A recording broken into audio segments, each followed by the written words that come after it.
Well, there's plenty to talk about as far as the news of the day is concerned, and who better. But now we have the foreign editor at The Australian is joining me, Greg Sheridan.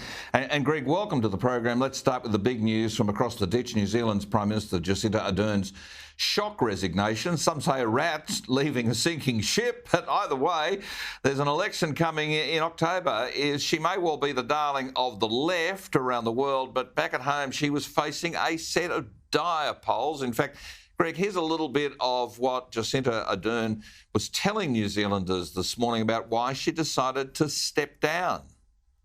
As much as I have taken great joy in this job, I would be giving a disservice to this country and to the Labour Party if I continued knowing that I just don't have enough in the tank for another 4 years. Well, Greg, I get it. Government is hard, but what do you think? Not enough in the tank? Or is it just the realisation that she was going to go down in history with a devastating defeat not too far off on the cards? Well, Gary, it's great to be with you. I have to say, I think she was one of the worst prime ministers I've ever witnessed anywhere in the world.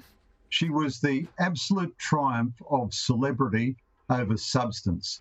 On every measure of substance, she was a dismal failure. All her economic instincts were bad. All her strategic instincts were bad.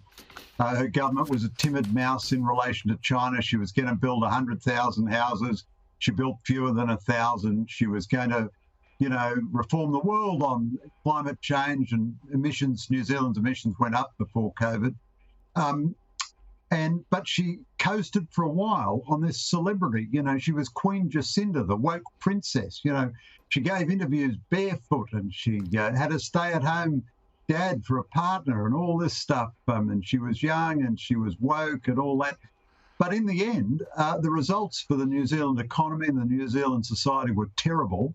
And she is a mile behind in the polls, even though she's got a very timid, unresourced, fawning media within New Zealand. And finally, reality caught up to the reality TV star.